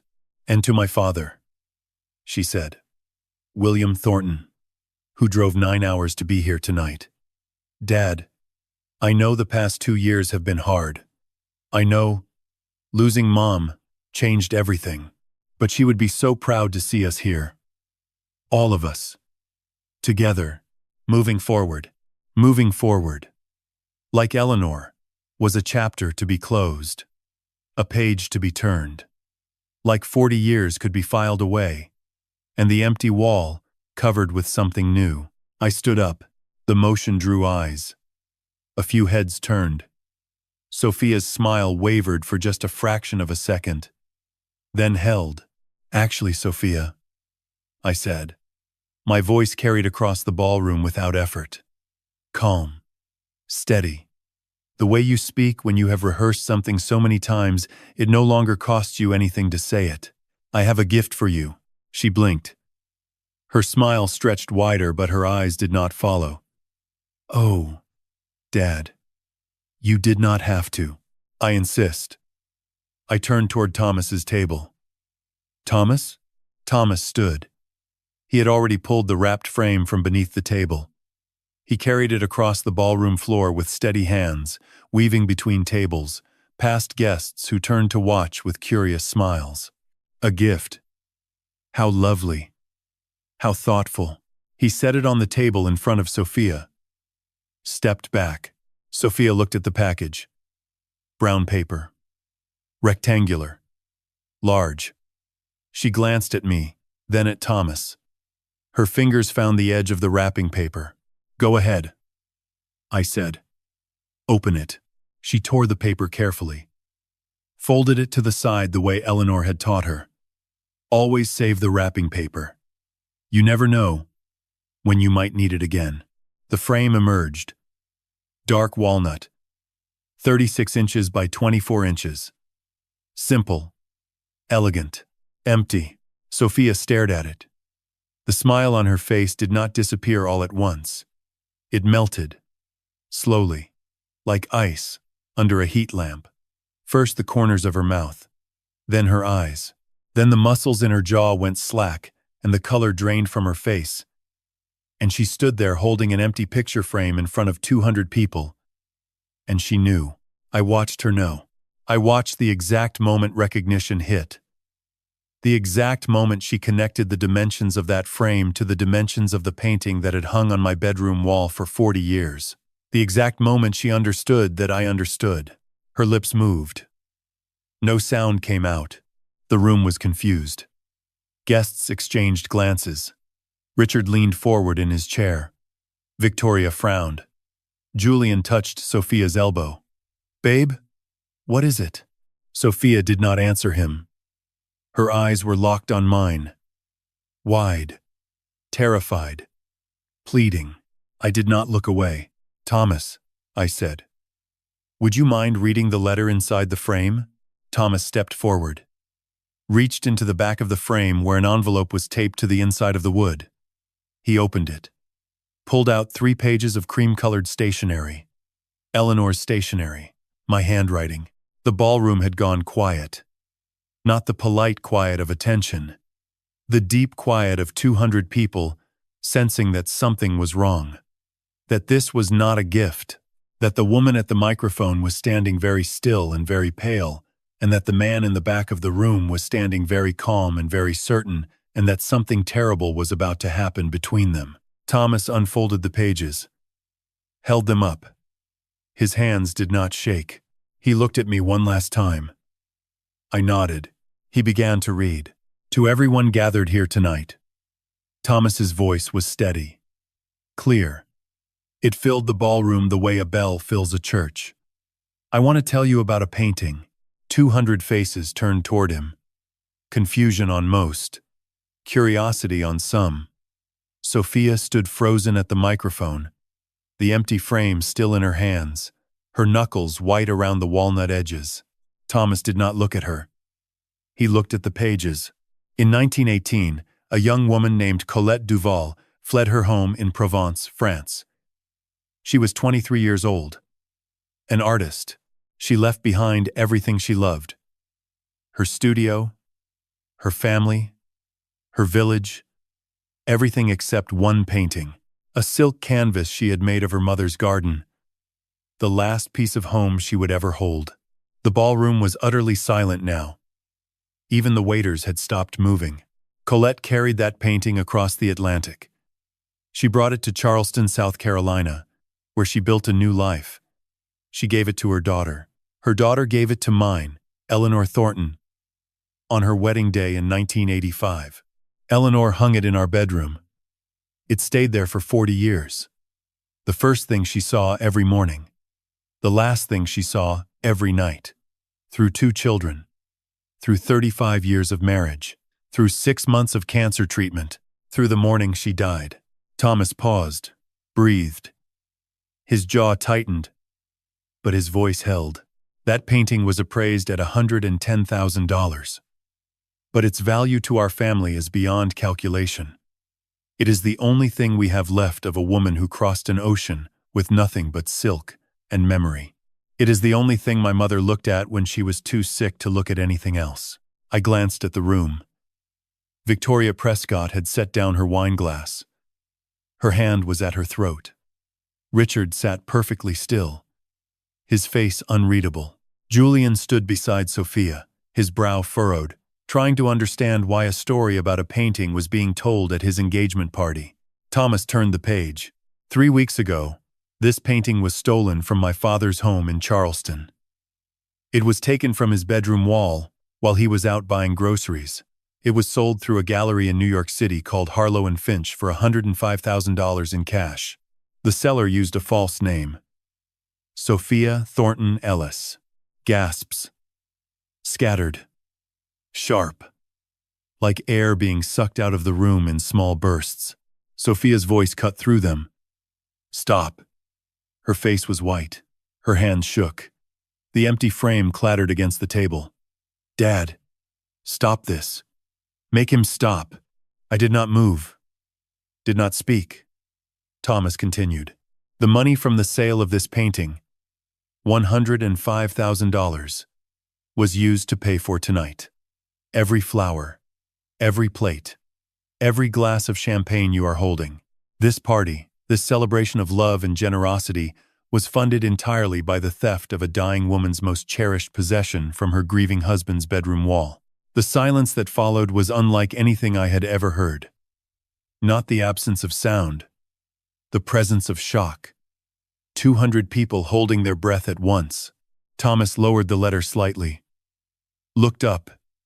His eyes swept the room, then landed on Sophia. "I have one more thing to share," he said. His voice was quieter now, but it carried. 3 weeks ago, when Sophia took the painting, she made a phone call. Our father's security camera recorded it. This is what she said. He reached into his jacket pocket, pulled out his phone, pressed play, held it toward the microphone. The audio filled the ballroom. Tinny, distant, but clear enough. Sophia's voice, casual, confident. "Yeah, I got it. It is in perfect condition. The gallery said they will take it. 105,000. Julian's family will not know what hit them at the party. Victoria is going to lose her mind." Victoria Prescott flinched, her hand pressed flat against the table. "No, he will not notice. Dad barely leaves that chair anymore. He has given up on everything since Mom died. Honestly, it is pathetic." The audio ended. Thomas put the phone away. Sophia stood paralyzed, her mouth open, no words coming out. The color had left her face completely. She looked like a woman watching her own house burn from the inside. Thomas folded the letter, placed it on the table beside the empty frame. Then he stepped back and looked at me. I stood, slowly, reached into my jacket and pulled out the USB drive. Held it up where the room could see it. "For anyone who needs further proof," I said. My voice was calm. Too calm, probably. But calm was all I had left. "This drive contains the full security footage. The art registry documentation. The receipt from Harlow and Finch bearing my daughter's signature. A letter from my attorney confirming legal ownership." I set the USB on the table. "This painting belonged to my wife. It belonged to her grandmother before that. It has been in our family for over 100 years. It was stolen, sold, and the money was used to purchase the illusion you see around you tonight." I looked at Sophia. She stared back at me with an expression I could not name. Fear, rage, shame, all three at once, layered on top of each other like paint on canvas. Then Julian spoke. His voice was quiet, strained, the voice of a man whose world had just shifted beneath his feet. "You told me you saved for 2 years," he said. "You told me your grandmother left you money. You told me this was your gift to my family." Sophia turned to him. "Julian, please, let me explain. You told me you earned this." His voice cracked. "All of it. Every time I asked how you could afford it, you looked me in the eye and lied. Julian, I did this for us, for our future, for your family. I just wanted them to see that I am serious, that I am worthy of." Worthy. Julian repeated the word like it tasted wrong in his mouth. "You stole from your dead mother to prove you are worthy." Sophia's face crumpled. "That is not. I did not." She looked at me, at Thomas, back at Julian. It is not that simple, but it was. And everyone in that room knew it. Victoria Prescott rose from her chair. The motion was slow, deliberate, the way a judge rises before passing sentence. Her face had drained of its warmth, of the polished grace she had worn all evening like a second skin. What remained was something harder, colder. "Is this true?" Her voice cut through the silence like a blade on glass. She was not looking at me or Thomas. She was looking at Sophia. "Did we all just hear that you stole a painting from your father to pay for this evening?" Sophia's breath came in short, ragged bursts. Her eyes darted around the room, searching for an ally, a sympathetic face, someone who might step in and say this was all a misunderstanding. No one moved. "It is not like that." Sophia's voice was high, thin. The painting was just sitting there, on a wall, in an empty house. No one was using it. No one was looking at it. It was just collecting dust while Dad sat in his chair and stared at nothing. I was looking at it, I said quietly. Every morning. The way your mother did. Sophia whirled toward me. Mom is dead, Dad. She has been dead for 2 years. You cannot keep living in a museum. You cannot keep treating everything she touched like it is sacred while the rest of us are trying to move forward with our lives. There were audible gasps. A woman at the table nearest the door set down her champagne glass with a sharp clink. A man somewhere behind me muttered something I could not hear. Julian stood very still beside Sophia. His face had gone through several stages in the last 2 minutes. Confusion, disbelief, horror. Now it settled on something worse. Disappointment. The quiet, devastating kind that does not yell or throw things. The kind that simply withdraws. You lied to me, he said. His voice was barely above a whisper, but in that silent room it carried to every corner. Every time I asked about the money, every time I said you did not have to do this, you looked at me and you lied. Julian, please. Sophia reached for his hand. He stepped back. I did this for us. Do you not understand? Your mother was never going to accept me. Not without something extraordinary. Not without proof that I was serious. I needed to show her that I belong in this family. Victoria's voice came sharp and cold. By stealing from yours? Sophia flinched. That is not fair. Fair? Victoria's composure cracked for the first time. Her voice rose. You stood in my home. You sat at my table. You told me you were generous.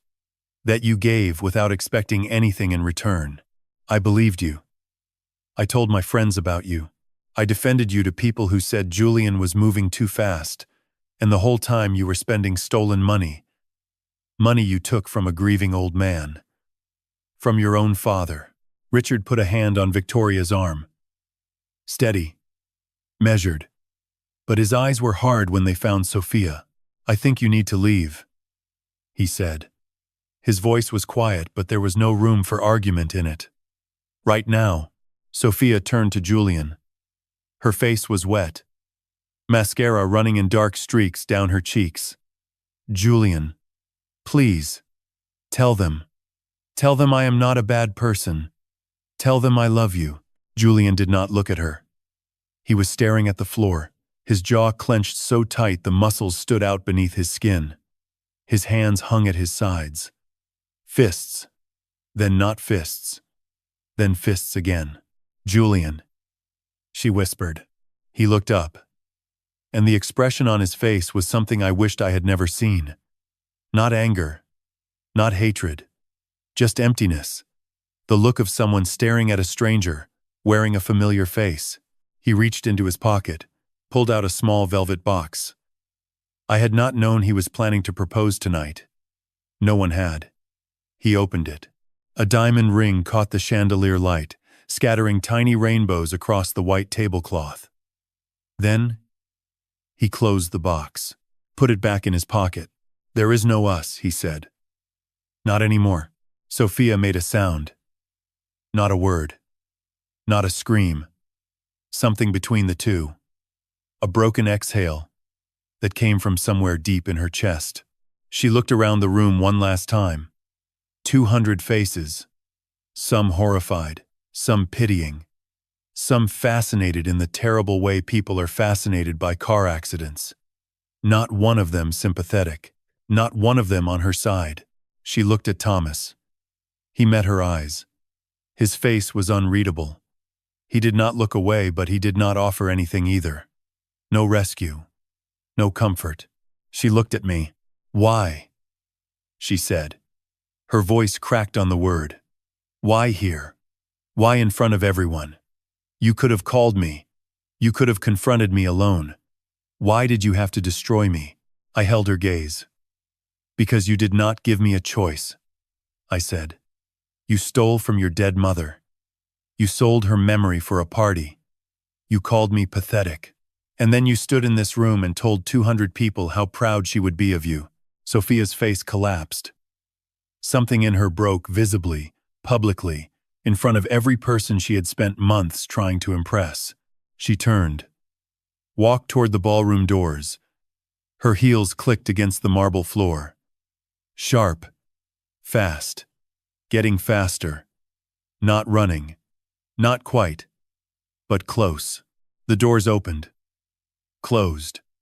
The sound echoed through the ballroom like a period at the end of a sentence. No one followed her. For a long moment, no one moved at all.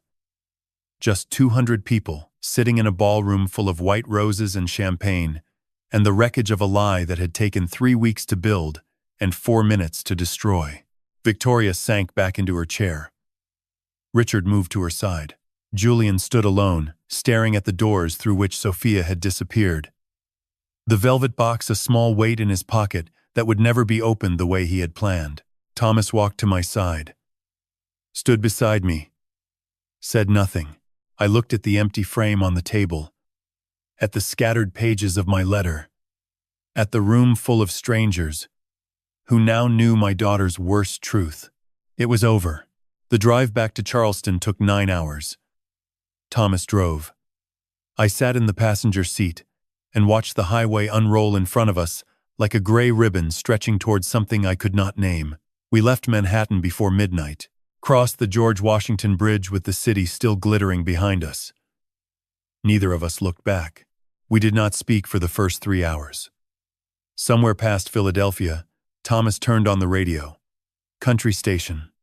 Low volume. A woman singing about a house she grew up in. He turned it off after one song. Near Baltimore, he finally spoke. "Are you okay?" I thought about the question. About what okay meant after what we had just done. After watching my daughter's face crumble in front of 200 strangers. After hearing Julian's voice break on the word us.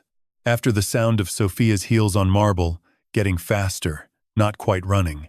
"I do not know," I said. "Ask me again in a week." Thomas nodded. Drove. The miles disappeared beneath us. We reached Charleston just after 9 in the morning. Thomas dropped me at the house. The porch light was still on from Friday. The newspaper sat, curled in its plastic sleeve on the steps. Everything exactly as I had left it. As if nothing had happened. As if the world had not shifted on its axis while I was gone. I showered. Made coffee. Sat in the kitchen and stared at the wall. Monday morning, Martin called. "It is done," he said. I spoke with the gallery. They are cooperating fully. They had no idea the provenance documents were fraudulent. They are mortified, frankly. They want this resolved quietly and quickly. And Ashmore? Philip Ashmore is a gentleman. Martin's voice carried a note of relief. He understands the situation. He is returning the painting voluntarily. No lawsuit necessary against him. He will pursue recovery of his funds from the gallery. And the gallery will pursue Sophia. "When can I get it back?" "Wednesday," Martin said. "I am driving to Connecticut myself. I will bring it to you." Wednesday came. Martin arrived at 2 in the afternoon carrying a flat package wrapped in acid-free paper. He handled it the way you handle a newborn. Carefully. Reverently. Like he understood that this was not just canvas and silk and wood. He set it on the dining room table. Stepped back. I stood there for a long time before I touched it. My hands were shaking. I could feel my pulse in my fingertips. Ridiculous. It was just a painting. Just silk and pigment and a wooden frame. Just an object. Except it was not. I peeled back the paper. Slowly. One layer at a time. And there it was. Colette's garden. The peonies in white and cream. The lavender in deep purple. The roses climbing the stone wall. The path winding toward the gate that opened onto nothing but sky. 106 years old. Carried across an ocean by a woman who would never go home. Hung on walls in 4 different houses. By a woman who looked at it every morning of her married life. Stolen by a woman who called it dust. I lifted it out of the wrapping. Held it at arm's length. The silk was perfect. Not a tear. Not a stain. Ashmore had stored it properly. Climate controlled. Away from light. The colors were exactly as I remembered. Exactly as Eleanor had seen them every morning. I carried it upstairs. Into the bedroom. Past the bed where Eleanor had died. Past the nightstand with her unfinished novel and her reading glasses. To the south wall. The nail was still there. The rectangle of lighter paint waiting. I hung it. Stepped back. There. The word came out of me before I could stop it. Eleanor's word. The word she had said every time we moved. And she found the right wall. There. Now, it is home. I stood in that bedroom looking at the painting, and for the first time in over 2 years, I cried. Not the quiet tears that sometimes leaked out at night, when I forgot she was gone. Real crying. The kind that shakes your body and steals your breath and comes from somewhere so deep you did not know it existed until it erupted. I cried for Eleanor. For Colette. For the garden in Provence that existed now only in silk and memory. For the daughter I had raised and the woman she had become. For the look on Julian's face when he closed that velvet box. For all of it. When I was done, I washed my face, made more coffee, sat in Eleanor's reading chair and looked at the painting through the open bedroom door. It was back. Safe. Home. My phone buzzed. Sophia, you are a monster. You destroyed my life in front of 200 people. I hope you are proud of yourself. I read it. Set the phone down. Did not reply. It buzzed again an hour later. You will never see me again. You chose a painting over your own daughter. Mom would be ashamed of you. I read that one too. Set the phone down again. Thursday evening. Thomas called. Dad. His voice was careful. I need to tell you something. Go ahead. Sophia lost her job. The Prescotts. They told people. Their social circle overlaps with the event planning industry in New York. Word got around. I closed my eyes. No one will hire her. Thomas continued. Not for events. Not in that world. Her reputation is done. I sat with that for a moment. The weight of it. The permanence. That is what consequences look like. I said. But my voice was not triumphant. There was no satisfaction in it. No vindication. Just exhaustion. Just the heavy, hollow feeling of a man who had done what was necessary and now had to live with the cost. Thomas was quiet for a moment. Then, softly, do you regret it? I looked at the painting. At Colette's garden, glowing in the evening light. At the path winding toward the gate. At the sky beyond. No, I said. But I wish it had not been necessary. That is fair. Thomas said. Good night, Dad. Good night, son. I hung up. The house was quiet. The painting was home. And somewhere in New York, my daughter was learning that actions have weight, that choices have edges, that you cannot steal someone's soul and expect the world to look the other way. I hoped she would learn. I was not sure she would, but the painting was home. And for now, that had to be enough. 3 weeks passed. The October heat faded into November cool. The oak trees along Murray Boulevard turned gold, and then bare. I fell back into routines. Coffee at 6. Newspaper. Garden. The painting on the wall, safe and steady. There every morning when I opened my eyes, I was learning to breathe again. Not the shallow survival breathing of the past month. Real breathing. The kind that lets you think beyond the next hour. Thomas came by every Sunday. Sometimes with coffee. Sometimes with groceries he pretended he had bought too much of. This particular Sunday, he arrived early. 7:30. I was still in my bathrobe, standing in the bedroom doorway, the way I did each morning. Looking at the painting, he appeared beside me, holding 2 mugs, handed me one. Without speaking, we stood there together in the morning quiet.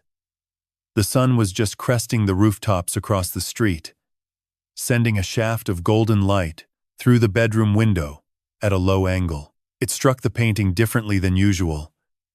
Sideways, raking across the surface of the silk at an angle that caught every texture, every raised brush stroke, every tiny imperfection in the weave. Thomas tilted his head. "Dad," he said slowly. "Come here." I stepped forward. "Look at this." He pointed at the lower left corner of the painting, at a cluster of lavender stems painted in deep purple against a background of green. "Do you see that?" I squinted. The morning light was doing something to the silk, casting shadows along the brushstrokes in a way I had never noticed before.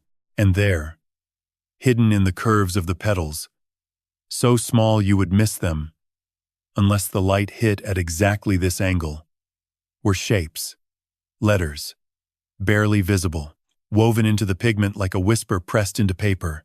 "I see something," I said, "but I cannot read it." Thomas pulled out his phone, turned on the flashlight, held it at the same low angle the sun was hitting. The letters sharpened. Thomas, his name, written in the curves of a lavender petal. So tiny that 100 years of people looking at this painting had never noticed. My hands went cold. I remembered Eleanor's voice, that last whisper. Every petal holds a name. Every name holds a prayer. "Thomas," I said, "get me the magnifying glass." Second drawer of my desk. He was back in 30 seconds. I held the glass over the painting and began to move it slowly across the surface. The lavender, the roses, the jasmine along the wall. There, in a deep red rose near the center, letters hidden in the shadows between petals. W-I-L-L-I-A-M,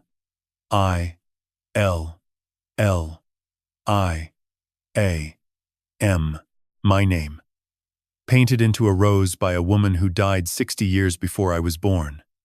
No, not by Colette for me, by Colette for someone.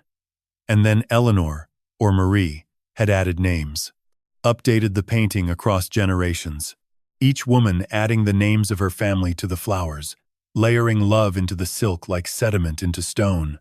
I moved the glass further, past the roses, past the jasmine, to the center of the painting where the largest flower bloomed, a white peony, full and luminous, the most prominent bloom in the entire composition, the one your eye went to first, the one Colette had clearly painted with the most care, the most detail, the most love. I held the magnifying glass over it, adjusted the angle, let the light rake across the surface, and there, hidden in the layered petals of that white peony, written so small that it was almost invisible, was a name. S-O-P-H-I. Thomas made a sound beside me. Quiet. Pained. I stared at the name, at the biggest flower, the most beautiful bloom, the center of the garden. Someone, Eleanor or Marie, had placed my daughter's name in the most prominent position, the place of honor, the place that said, "You are the one I believe in most." Thomas reached for the frame. Careful, gentle, lifted it slightly away from the wall. "Dad," he said, "there is something on the back." I helped him lower the painting, turned it over, and there, taped to the back of the frame, was a small envelope, cream-colored, sealed.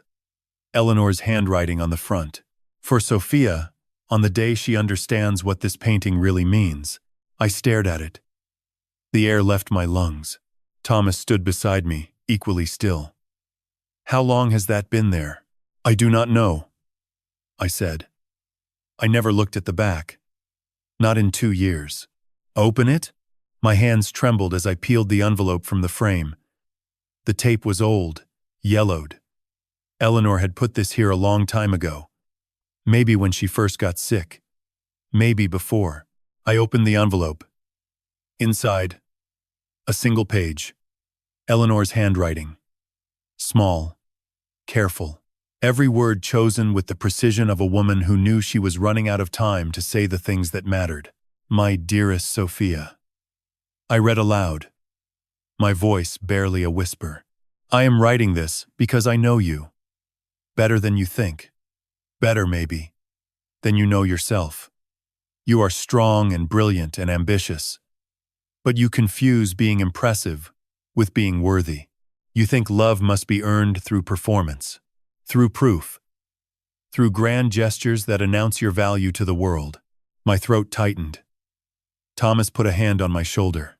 You do not need to buy love, Sophia. You never did. The people who truly love you already see your worth. It is not something you can purchase or perform into existence.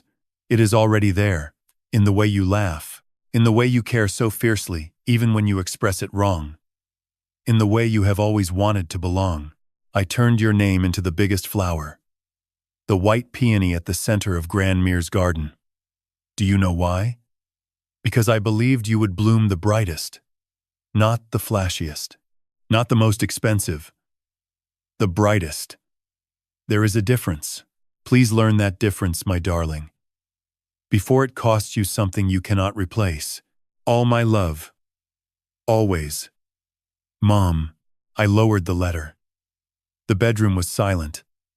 Thomas's hand was still on my shoulder, his grip tight. She knew, he said quietly. Mom knew. Yes, I said. She always knew. We stood together for a long time, looking at the painting, at the white peony, at Sophia's name hidden in its petals, at a mother's love written in pigment and paper, waiting for a daughter who might never come to claim it. Thomas finally spoke. Do we send it to her? The letter?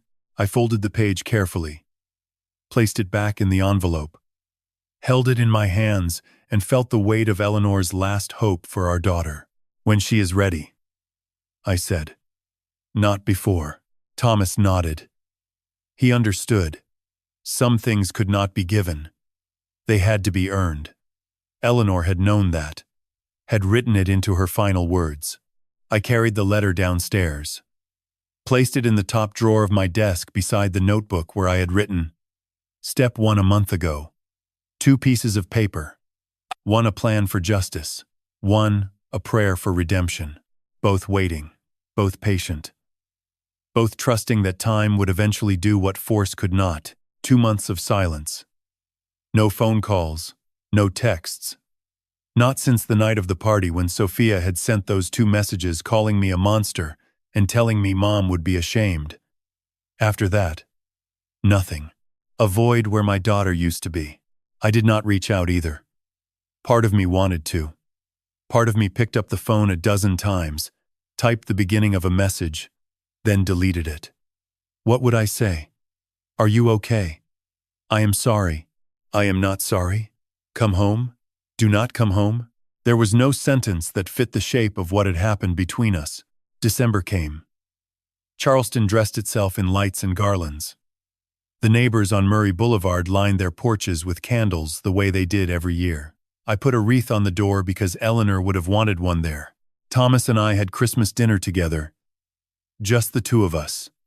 Turkey and mashed potatoes and a bottle of wine Eleanor had been saving in the cellar. We did not mention Sophia. Her absence sat at the table like a third guest, eating nothing, saying everything. Then in January, a letter arrived. No return address. But I knew the handwriting before I turned the envelope over. Slanted. Looping. The same handwriting she had had since high school. When Eleanor used to joke that Sophia wrote like a romantic poet in a hurry, I sat at the kitchen table and stared at the envelope for a long time. Longer than was reasonable. Then I opened it. 1 page. Handwritten on lined notebook paper. Not stationery. Not the expensive cream linen Sophia usually used for correspondence. Just a torn page from a spiral notebook, the kind you buy at a drugstore for $2. Dad, I know you are angry. I know what I did was wrong. I took the painting, and I should not have. I kept reading, but you have to understand. It was just sitting there on that wall, doing nothing. You barely left the house. You barely talked to anyone. I thought if I could use it for something meaningful, something that could actually change my life, it would be better than letting it fade in an empty room. I did not think it mattered that much to you. I thought you had given up on everything, including the painting. I set the letter down, picked it up again. I have lost everything. Julian will not speak to me. The Prescotts told everyone in their circle. I lost my job. I had to break my lease and move to a studio apartment in Queens. My reputation in the industry is destroyed. No one returns my calls. I cannot get freelance work. I am 3 months behind on my credit cards. She continued. Mr. Ashmore's attorney is demanding $105,000. The gallery is demanding reimbursement for their legal costs. I do not have it. I do not have anything close to it. I am going to lose everything if someone does not help me. The final paragraph. You are my father. I made a mistake. A terrible mistake. But I am still your daughter. Does that not count for something? If you could help me with the debt, just the Ashmore payment, I will pay you back. I swear, I will pay you back. I am your daughter, Dad. Please. I read the letter 3 times, looking for the thing I needed to see, the word I needed to find. Sorry. I needed her to say she was sorry. Not sorry she got caught. Not sorry she lost her job. Not sorry the consequences had landed on her like a collapsing building. Sorry for what she had actually done. Sorry for taking Eleanor's painting. Sorry for calling me pathetic. Sorry for selling 40 years of mornings for a party. It was not there. She admitted taking the painting. She admitted she should not have. But she still did not understand why it mattered. She still framed it as a practical decision gone wrong rather than a betrayal of something sacred. She still saw herself as the victim of circumstances rather than the architect of her own destruction, and she wanted money. I folded the letter, set it on the table, stared out the window at the bare branches of the oak tree in the yard. Eleanor used to say January was the most honest month. Everything stripped down, nothing hiding. Thomas came by that evening. I handed him the letter without a word. He read it standing at the kitchen counter. His expression darkened with each line. She still does not get it. He said when he finished. Does she? No. I said. She does not. He set the letter down. Are you going to help her? I shook my head. If I pay her debt, I am teaching her that stolen money can be replaced by more money. That consequences can be bought off. That daddy will always step in when the bill comes due. That is not a lesson, Thomas. That is a reward. Thomas nodded slowly. He did not argue. The following week I found the journal. It was a Thursday afternoon in late January. I was cleaning the kitchen, rearranging shelves, the kind of mindless task that helped on bad days. Eleanor's recipe books sat on the top shelf above the stove. I pulled them down to dust behind them, and something fell. A leather-bound journal. Small, the size of a paperback novel. It hit the counter with a soft thud. I opened it. Eleanor's handwriting. Dated entries spanning the last year of her life. February through August. The months when she knew. When the doctors had told her and she had started the quiet work of putting her affairs in order. Most entries were ordinary. Grocery lists. Appointment reminders. Notes about the garden. But scattered between the mundane were passages that stopped my breath. March 14th. Sophia confuses being impressive with being worthy. She has always believed that love must be purchased. That belonging requires proof of payment. I worry she will spend her whole life performing instead of living. I turned pages. Hands unsteady. May 2nd. The painting holds all of us. Every name. Every prayer Colette whispered into those petals. If Sophia ever truly understands that, she will understand everything. But she has to earn that understanding. William will know when she is ready, and near the end. July 19th. 3 weeks before she died, I trust William to hold the line. Even when it hurts. Especially when it hurts. He is stronger than he knows.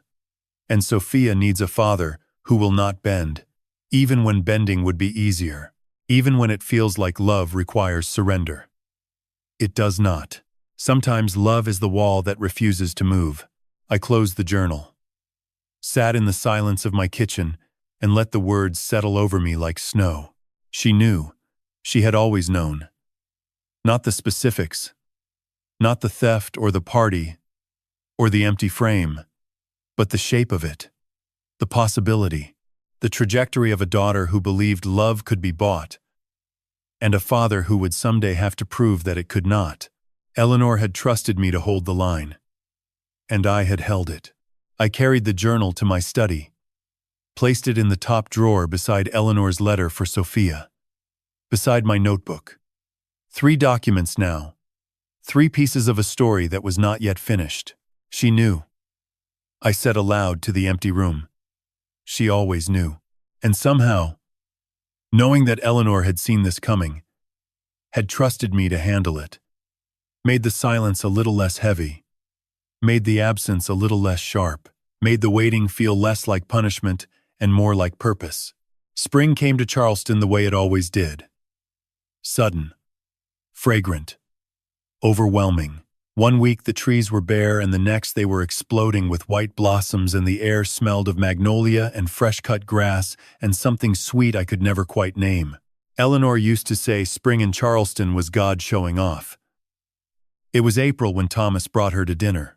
He had mentioned Claire a few times over the previous weeks. Casually. The way people mention things they are trying not to make a big deal of. I met someone. She teaches 3rd grade. She is nice. You would like her. I did not push.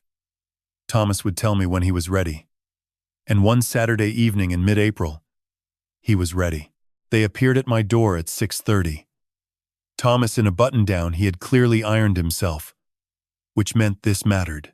And beside him, a woman with dark hair pulled back in a loose braid, brown eyes that crinkled when she smiled, and a bouquet of sunflowers in her arms. "Mr. Thornton," she said. Her voice was warm, steady. "I am Claire. These are for you." I took the flowers. Looked at her. She was 31, had a small tattoo of a book on the inside of her wrist, wore a simple blue dress and sandals. No designer labels, no excessive jewelry, no performance. "Please call me William," I said. "Come in." We ate dinner at the kitchen table. Pasta. Nothing fancy. I had spent most of the afternoon worrying about the sauce and overcooking the garlic. But Claire complimented everything and asked for seconds and told me the bread was better than anything she could buy at the bakery near her school. She asked about the house, about the garden, about the photographs on the walls. And then, gently, carefully, like someone approaching a sleeping animal, she asked about Eleanor. "Thomas told me about the painting," she said. "About what it means to you. I hope that is okay." "It is okay," I said. She leaned forward, her elbows on the table. Comfortable. Present. "Would you tell me about her? About Eleanor? Not the sad parts. The happy ones. What she was like when you first met her." I looked at this woman. This stranger my son had brought into my home. And I felt something I had not felt in a long time. Not grief. Not loss. Permission. Permission to talk about Eleanor without it being heavy. Without it being a burden on the listener. So I told her. About the girl in the yellow dress at the college mixer in 1982. About how she laughed too loud and argued about everything and read more books in a month than most people read in a year. About how she decided she was going to marry me before I had even decided I liked her. About how she was right. Claire listened the way people rarely do. Fully present. No checking her phone. No waiting for her turn to speak. Just listening. And when I finished, she smiled. "She sounds extraordinary," Claire said. "Thomas has her eyes, I think." "Yes," I said. "He does." After dinner, Claire stepped outside to call her mother. Thomas turned to me. His face suddenly serious, nervous in a way I had not seen since he was a teenager asking to borrow the car. "Dad, I need to ask you something." "Anything, son." He twisted his napkin in his hands, took a breath. "I want to ask Claire to marry me, and I want to give her mom's ring. If that is okay with you." Eleanor's ring. White gold. Simple diamond. She had worn it for 35 years. I had placed it in the safety deposit box at the bank after she died, alongside the painting's provenance documents and a few other pieces she had treasured. I looked at Thomas. At this good man Eleanor and I had raised, who had stood beside me through the worst months of my life, who had read a letter in front of 200 strangers because his father asked him to, who had held my shoulder while I cried over a painting and never once made me feel weak for it. Your mother would love that, I said. She would love Claire. His face broke into relief. You think so? I know so. She has your mother's warmth, her presence, the way she listens. Eleanor would have seen it in 5 minutes. Thomas's eyes went bright. He blinked, nodded. The following weekend, we drove to the bank together. Saturday morning. The streets quiet. Thomas fidgeting in the passenger seat like a boy before Christmas. The clerk led us to the vault. I opened the box. Inside, Eleanor's ring sat in black velvet beside the provenance documents for the painting. I lifted it out, held it to the light. The diamond was small but perfect, clear and bright. She wore this every day, I said. Through everything. Good days and terrible days. She never took it off until she could not wear it anymore. Thomas reached for it, held it like it was made of glass, his expression reverent, grateful. Thank you, Dad. I closed the safety deposit box, looked at the space where the ring had been. Empty now, but a good kind of empty. The kind that meant something had moved forward instead of sitting still.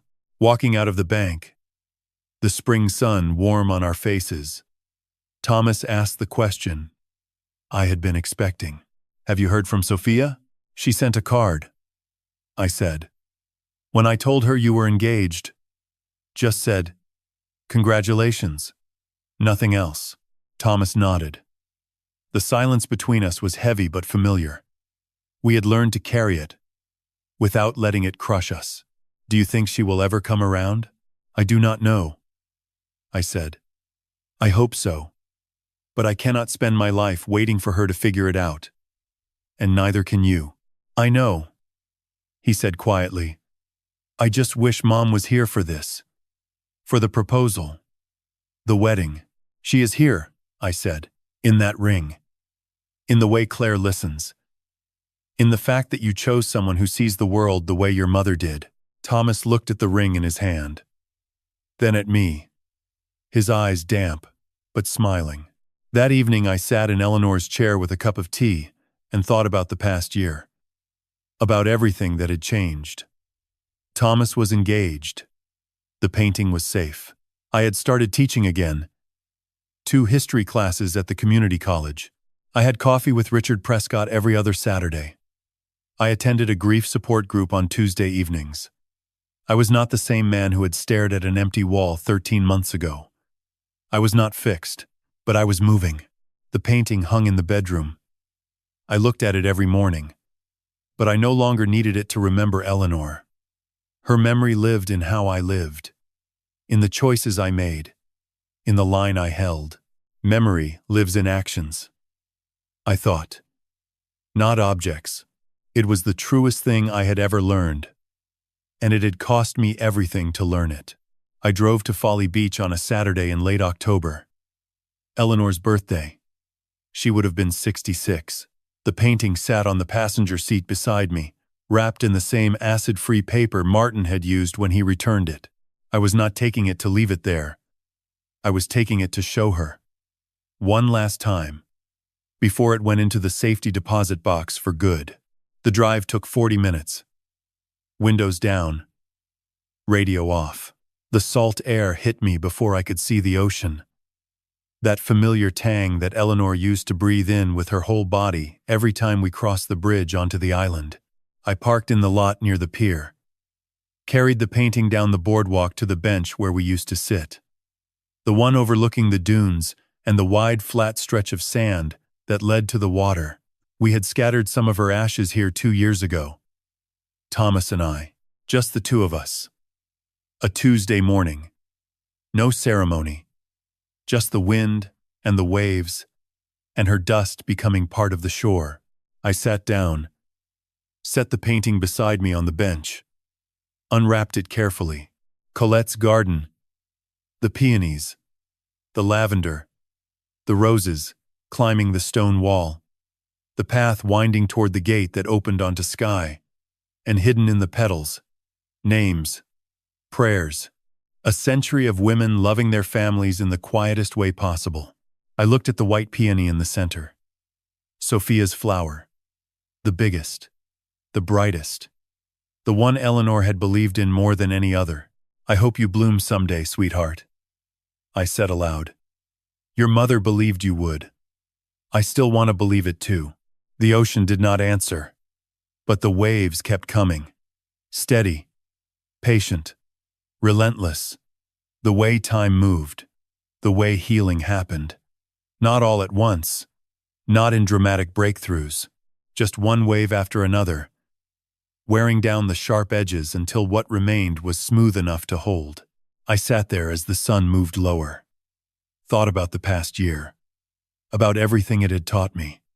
About the lessons I wished I had learned earlier, and the ones I hoped my children would carry forward. I learned that boundaries are not punishments. They are protections. God gives us free will, but He also gives us wisdom to know when love requires a firm hand rather than an open one. Setting boundaries is not cruelty. It is stewardship. It is saying, I love you enough to let you face the consequences of your choices, because those consequences are the only teacher stubborn enough to reach you when I cannot. I learned that tolerance is not love. Real love tells the truth. Real love says no when yes would slowly destroy someone. Real love is willing to be misunderstood today to prevent disaster tomorrow. God did not design love to be comfortable. He designed it to be transformative. And transformation requires friction, requires heat, requires the courage to hold the line even when the person on the other side of it is screaming that you are the villain. I learned that grief does not make you weak. It makes you visible. It shows the world where your soft places are.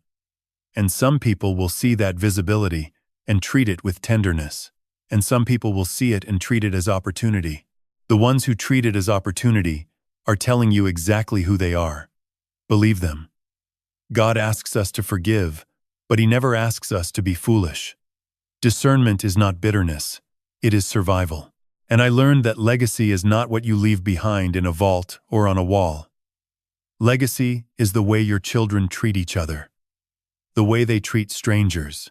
The way they handle power and loss and the terrible space between what they want and what is right. Eleanor's legacy was not the painting. It was not the ring. It was Thomas standing in a ballroom reading truth out loud because his father asked him to.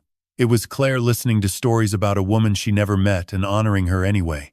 It was the way I chose integrity over peace because Eleanor had spent 35 years showing me what integrity looked like. Some people would say I went too far. Others would say I did not go far enough. The truth is simpler than either opinion. I did what was necessary. I protected what was sacred.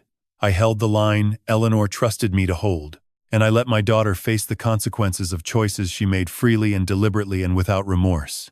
Would I do it again? Yes. Every single time. Because some things are worth protecting, even when it costs you the person who threatened them. Because God does not ask us to sacrifice truth on the altar of family harmony. Because a painting of a garden in Provence, carried across an ocean by a 23-year-old woman who would never go home, deserved better than to be sold for a party. And because Eleanor asked me to keep it safe. And I did. I wrapped the painting again. Carefully. Gently. The way you wrap something you love. I carried it back to the car and set it on the passenger seat. Drove home through the twilight. Past the marshes and the bridges and the old oak trees draped in Spanish moss. Past the church, where Eleanor and I were married 41 years ago. Past the hardware store where I was buying groceries the day my daughter stole from me. Past all of it. When I got home, the porch light was on. The wreath Eleanor would have wanted was still on the door. Inside, the house was warm and quiet. I set the painting on the dining table. Tomorrow I would take it to the bank. Lock it away. Safe. Protected. Waiting. Eleanor's letter for Sophia still sat in my desk drawer. The journal beside it. Both patient. Both trusting. Maybe next year Sophia would call. Really call. Not to ask for money or make excuses, but to say the words she had never said. I am sorry. I understand now. I understand what I took and why it mattered. And I am sorry. Maybe she would. Maybe she would not.